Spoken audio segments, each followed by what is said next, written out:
Starting another work week here in the valley on this Monday. We're gray. We're way cooler than average with temperatures near 40 degrees. Typically, we're in the low to mid 60s in the valley. And it's been a very, very wet stretch of weather. The Red River here in the Fargo area is higher than it usually is, but it's not to the extent of our neighbors to the north. Now take a look at Crookston, one trouble spot. As we've gone through the last couple of rain events, the last couple of weekends, you crested over the weekend at 24.7 feet and it's on its way down. So some good news for portions of northwest Minnesota.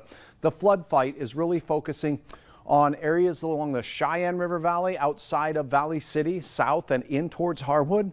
And then the northern valley, mainly north of Grand Forks. Now, yes, we do have some tributaries that are still draining a lot of water, that Maple River as well as the Goose River.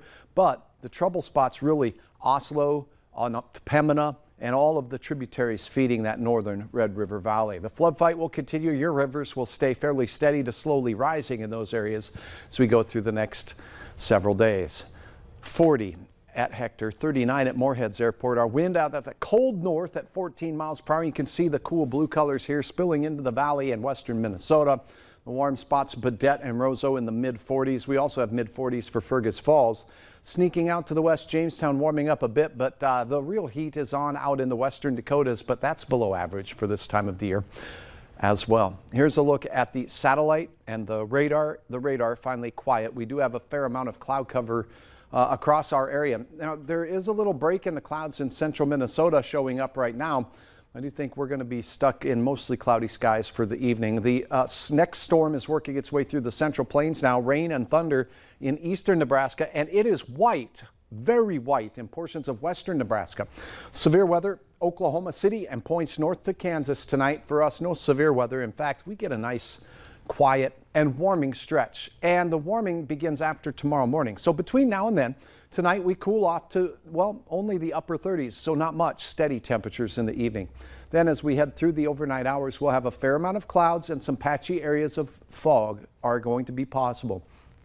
Temperatures near freezing means that wet roads could become slippery in a few spots out there, so watch for that. But then by the midday hours, we'll see the sun start to break out. Another point here is that wind takes a little bit of a day off. So the sun will come out tomorrow, and it looks like it sticks around through the afternoon hours. Temperatures rising into the 50s, still 10 degrees below average for most of us. Some of us might make it into the mid 50s in the Southern Valley, but all in all, a lack of wind, well, a decrease in clouds, an increase in sunshine and temperatures. You cannot go wrong a Tuesday like that, as our rivers will continue to flow the water through them and work towards a more normalcy there as well. Low 30s to start your day in Fargo. Temperatures rising into the mid 50s briefly. Sunny, light winds.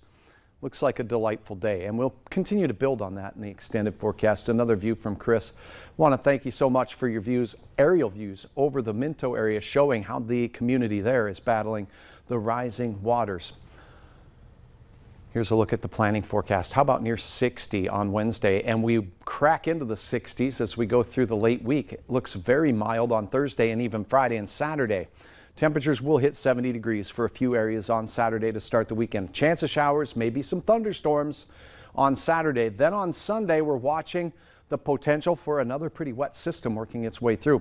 Not confident that it's going to hit directly over our area because a lot can change. But here's the American model showing the Saturday thunder showers late. Then Sunday, a batch of soggy conditions could work their way into our area. We're going to keep you posted as to any changes on that in your 7-day planner as we head toward the week.